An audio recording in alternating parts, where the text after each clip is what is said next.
éclairage, plein phare et contre-jour. Regard croisé sur l'actualité.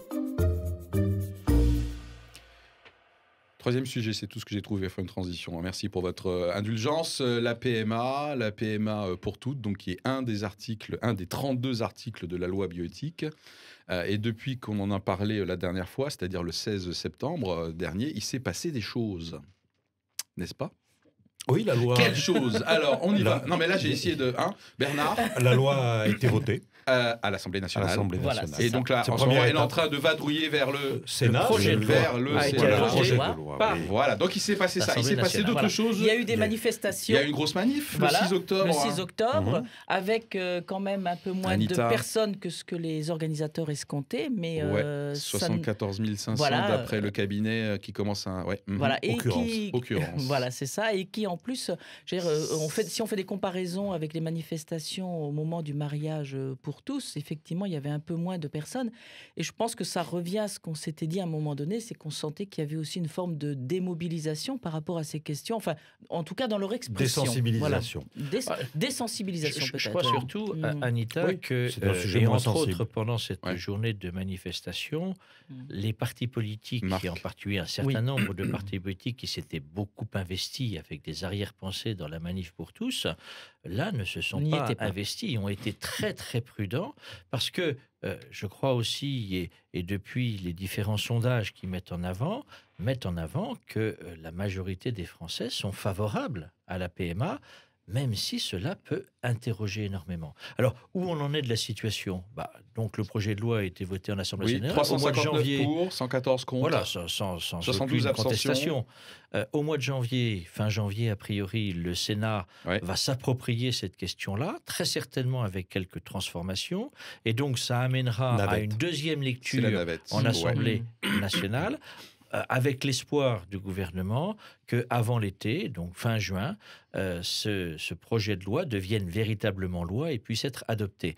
Donc voilà le dispositif. Derrière, il reste que la question de fond, ce que je disais, pour moi, elle est vraiment capitale, c'est qu'est-ce qui se joue derrière l'adoption de la PMA en termes de configuration, de manière de penser la naissance d'un être humain.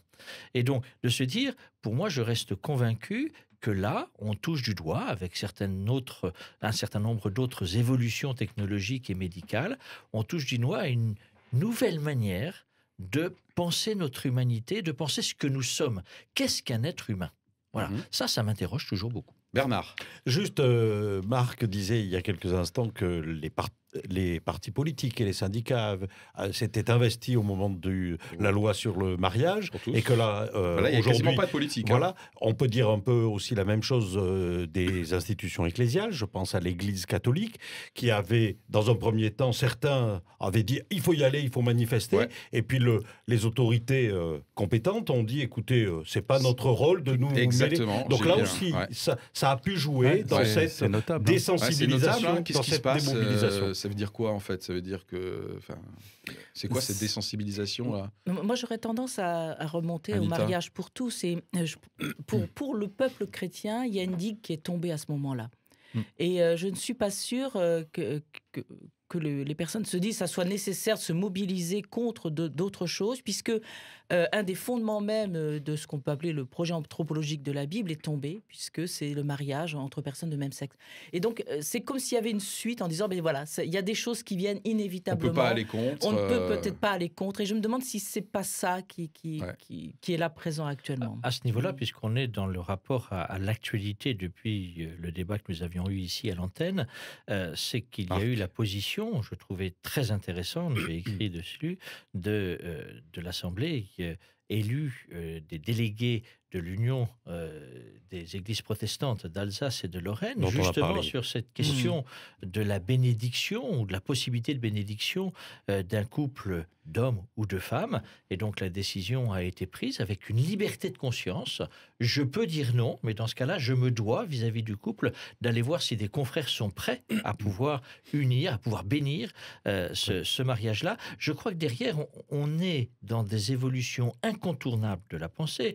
Et c'est pour ça, mariage pour tous, aujourd'hui, ça ne fait plus de souci à personne d'une certaine manière, même si ça peut titiller. Là, je crois qu'au niveau de la PMA, les enjeux sont un peu d'une autre nature et derrière, il y aura très rapidement la question de la GPA, c'est-à-dire de la possibilité, alors que là, on donne la possibilité à toutes les femmes de pouvoir avoir un enfant si elles le désirent. Demain, qu'en est-il de l'homme, puisqu'on est dans un rapport de législation, d'égalité entre les sexes et entre les hommes et les femmes. Okay. C'est un des arguments effectivement de ceux qui se disent mais punaise, cette loi va nous ouvrir la GPA, quoi qu'en disent. Je pense que sur cet argument-là, c'est important justement. Alors je reviens sur cet argument-là, mais avant, donc effectivement, il y a eu une forme de normalisation effectivement de certaines formes d'union dans la société. Donc l'Église catholique aujourd'hui aussi, d'une certaine façon, ne met plus en avant les différences et ne parle plus du plan anthropologique de la Bible de cette façon-là. Je pense que même si les gens le pensent, en tout cas ils ne le disent plus. Aussi peut-être comme on l'avait dit dans une émission précédente, parce que je pense que la limite entre ça et l'homophobie n'est pas toujours très simple, donc on évite quand même un petit peu de prendre position là-dessus. Et... Après, sur la crainte de la GPA, qui est effectivement, c'est aussi la question qu'on avait soulevée la dernière fois, c'est en fait, est-ce que la PMA, on est contre sur un plan technique pour tout le monde, ou est-ce que c'est parce qu'on a peur que ça ouvre une autre porte, quelque chose qui nous dépasse? Ça, c'est vraiment la crainte principale, mais je pense que si on revient en arrière au moment où la PMA a été autorisée pour les couples hétérosexuels, je pense qu'il y a dû y avoir des gens qui étaient contre, qui ont manifesté pour et qui ont considéré que c'était une hérésie. Maintenant, ceux qui manifestent dans la manifestation, j'en ai lu quelques-uns qui disent la PMA de toute façon c'est pas bien. Je dirais qu'à la rigueur c'est cohérent. C'est cohérent. Mais à partir du moment où on considère que c'est acceptable ou que même c'est souhaitable pour des couples hétérosexuels, là finalement on fait la première faute en normalisant l'idée de la PMA, parce qu'à partir du moment où on dit que ça c'est acceptable, déjà on a transformé anthropologiquement notre vision des choses, puisqu'on utilise des moyens techniques pour remplacer tout ça. Puisque c'est quand même un petit peu... c'est quand même un peu des gamètes de quelqu'un d'autre qu'on utilise, quoi. Hein. Donc voilà, et je termine juste là-dessus. Et donc en fait, à partir du moment où on dit ça, on considère qu'effectivement les couples homosexuels doivent avoir les mêmes droits que les couples hétérosexuels. Pour la GPA, aujourd'hui, c'est interdit pour tout le monde. Donc on n'a pas à craindre que les couples hétérosexuels, homosexuels demandent des droits que les couples hétérosexuels n'ont pas. En France. En France. Je dis en France, oui, après, bien sûr. En France. Donc, il y a des pays où la peine de mort est encore la question en vigueur, des couples hétérosexuels homosexuels qui utiliseront la GPA se posera le jour où ce sera les couples hétérosexuels qui obtiendront le droit de la GPA. Voilà, c'est ça le truc. Mais dans ce que tu dis, David, je trouve là une nouvelle fois que c'est très intéressant, parce que ça pose la question de la limite de ce qu'est l'interdit. Effectivement, c'était de se dire, je ne peux pas avoir un enfant, je suis couple hétérosexuel, je ne peux pas avoir un enfant, c'est un drame, mais j'en reste là. La loi a posé en disant, il est légitime avec les progrès de la science de permettre à faire que ce couple dépasse son drame pour trouver la solution d'avoir un enfant. Et bien sûr, ça ouvre à toute autre possibilité. Et alors, c'est toute la question de savoir, à un moment donné, est-ce qu'un interdit est viable sur la longue durée, ou est-ce qu'il est contrebalancé par cette formidable poussée de l'exigence de la liberté? Dès lors qu'il y a du possible, on n'a pas le droit d'interdire. Tout à fait. Et puis c'est le désir humain qui prime. Ouais, c'est bien dit. Intéressant, une anecdote, il y avait un manifestant prêtre, la manifestation du 6 octobre, qui a baptisé récemment un enfant avec 2 mères, sans sectarisme, je le cite, mais qui du coup manifeste contre l'extension de la PMA, parce qu'il dit que notre société, du coup... bouleverse complètement la famille. Donc, j'ai trouvé intéressant son attitude, à la fois d'être vraiment contre et d'être sensible à ce bouleversement anthropologique. Et en même temps, il a dit, moi, l'enfant, je le bénis. C'est ça, parce que voilà, j'accueille l'enfant, punaise. Je ne vais pas l'ostraciser. Voilà, merci.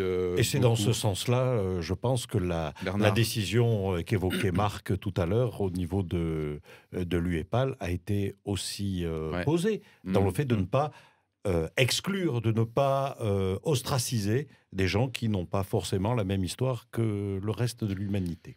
Ouais. Bon, de toute façon, ce que l'homme veut, il va le faire, non ? Je veux dire, ça me semble assez inéluctable. À partir du moment où le monde n'est plus régi par un ordre anthropologique A et qu'il souhaite un ordre anthropologique B, tout ce qui va dans le sens du B, voilà. Je dirais plutôt que ce que l'homme peut, il va finir par le vouloir. Ouais. À partir du moment où on peut faire quelque chose qui Moi, nous je apparaît, pense que ce que femme veut, on va commencer à se dire, tiens, j'osais pas. S'il y a un bouton rouge où on peut appuyer dessus, à un moment donné, on a quand même un petit peu envie d'appuyer. Quand on dit ça, est-ce qu'on parle de l'homme avec un grand H, c'est-à-dire de l'humanité? Oui. Et parce que derrière, si on le reprend sur un plan individuel, individuellement, je peux vouloir toute chose, mais comme on l'avait déjà dit, tout n'est pas possible. Je tout crois n'est pas que utile. Pour l'humanité, il y a du possible. L'apôtre Paul. Qui n'est pas c'était quelque Bernard. chose qui fait progresser l'humanité. Donc ça n'est pas Bernard. parce que Marc. c'est possible que ça doit être fait. Ouais. C'est là le cadre de la législation, c'est là le cadre de la garantie de la réflexion d'une humanité à travers ses représentants pour dire attention, il y a des choses, il y a des limites à ne pas franchir parce qu'il en va de l'intégrité même de notre humanité. Ouais. Mais cette question Anita, ensuite on switch sur Greta. Cette question de l'intégrité humaine, elle fait référence en fait à un système de valeurs. Or, le système de valeurs prédominant actuellement est un système qui est conçu par les êtres humains eux-mêmes. Quand on est chrétien, on fait référence à une référence transcendante. Voilà, c'est ça. On fait référence à quelque chose qui nous dépasse. On dit, par exemple, une parole comme la Bible a autorité, où nous lui accordons cette autorité. Et donc, elle fait référence et nous donne un certain nombre de caps, de repères et de limites. À partir du moment où on est en dehors de ce cadre-là, effectivement, même la question de l'évolution de la manière de se vivre en humanité, elle peut aller dans tous les sens, puisque plus rien ne la retient, si ce n'est celle de la possibilité technique ou du désir ou de la volonté humaine. Voilà. Et je pense que c'est ce qui explique aussi qu'aujourd'hui, nous puissions peut-être même en tant que chrétiens parfois être faibles dans notre argumentaire, parce qu'en fait, nos références ne sont pas les mêmes que celles qui ne sont, pour les personnes qui ne font pas référence à la Bible, par exemple. Maintenant, juste...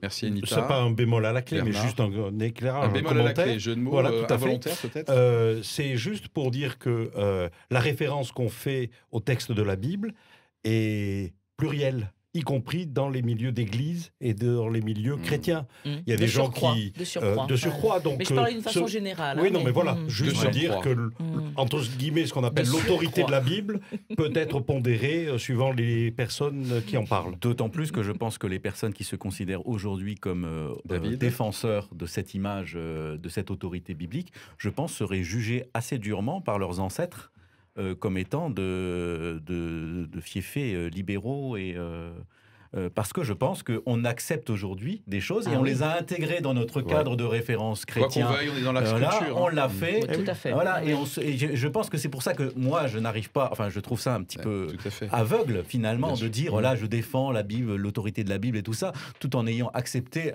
quand même un grand nombre de choses. Voilà. Et d'ailleurs, nos ancêtres de l'époque aussi acceptaient des choses qui nous semblent aujourd'hui immorales, comme l'esclavage. Voilà. Donc, je veux dire, c'est quand même mais très... mais il n'y a plus de référence absolue, là. Moi, je suis désespéré, David. Ah mince, j'ai 49 ans, il faut enfin... C'est vrai, la question Philippe, il faut se résoudre à travailler avec sa tête. À travers ce que dit Anita, je crois qu'au-delà de la question de la Bible, qui est la parole... Greta, si tu m'entends, pardonne-moi. Qui est la parole de révélation, c'est de se dire, et je crois que c'est la tentation de beaucoup d'hommes, en particulier à travers le transhumanisme, c'est de dire, Dieu n'a plus aucune raison d'être. De toute façon, Dieu, c'est l'homme avec toute sa capacité en tant que tel. Et ça, c'est l'acte de foi qui peut se dire, mais est-ce qu'on peut envisager cela? Est-ce qu'on peut se dire que, effectivement, il n'y a rien de transcendant dans l'existence de l'homme? Éclairage, plein phare et contre-jour. Regard croisé sur l'actualité.